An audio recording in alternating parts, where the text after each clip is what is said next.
အပိုင်းလေးသွေးနဲ့ရေးတဲ့သစ္စာဖိုးတန်မင်းဒီတစ်ခါတော့လွတ်မယ်မထင်နဲ့တကြီးခိုင်းစေလိုက်တဲ့လူမိုက်တတိုက်ခါလက်ထဲမှာတုတ်တွေဓားတွေနဲ့ဖိုးတန်ကိုရွာပြီးနောက်လမ်းစုံမှာဝိုင်းထားလိုက်ကြပါတယ်တကြီးဟာဖိုးတန်ကိုရွာကနေအပြီးအပိုင်မောင်းထုတ်ဖို့တင်မဲ့ပဲပညာပါပေးချင်နေတာပါဟာမင်းတို့အများကြီးလာတာပဲလားလာလေတေးလောင်ချင်းလားအကုန်လုံးလားဖိုးတန်ဟာကြောက်ရွံ့ခြင်းမရှိပဲသူ့ရဲ့ပစုံကိုခတ်တင်းတင်းပြင်ဝတ်လိုက်ပါတယ်သူသိပါတယ်ဒီတိုက်ပွဲဟာနှင်းစီအတွက်သူပေးဆက်ရမယ်တန်ဖိုးဆိုတာ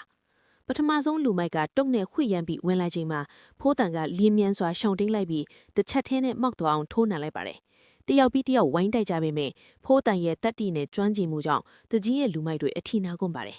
ဒါပေမဲ့လူအင်အားမမျှတဲ့ကြောင့်ဖိုးတန်ရဲ့ပခုံးမှာဓာတ်ချက်တစ်ခုထိမှန်သွားပါတယ်သွေးတွေစီးကြောလာပေမဲ့သူဂီရုမဆိုင်အောင်ဘူးငါ့ကိုတက်ချင်ရင်တက်ကြဒါပေမဲ့နှင်းစီကိုတော့ငါမစွတ်လွတ်နိုင်ဘူးလို့သူဟိန်းဟောက်လိုက်ပါတယ်ထိုချိန်မှာပဲတော်ကြဆန်း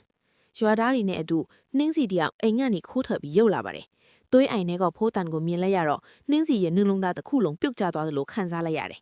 သူမဟာလူအုပ်ကြားထဲကနေတိုးထွက်ပြီးဖိုးတန်ကိုပြေးဖယ်လိုက်ပါတယ်ဖိုးတန်တော်ပါတော့ကျမကျောင်းနေအသက်အသေးမခံပါနဲ့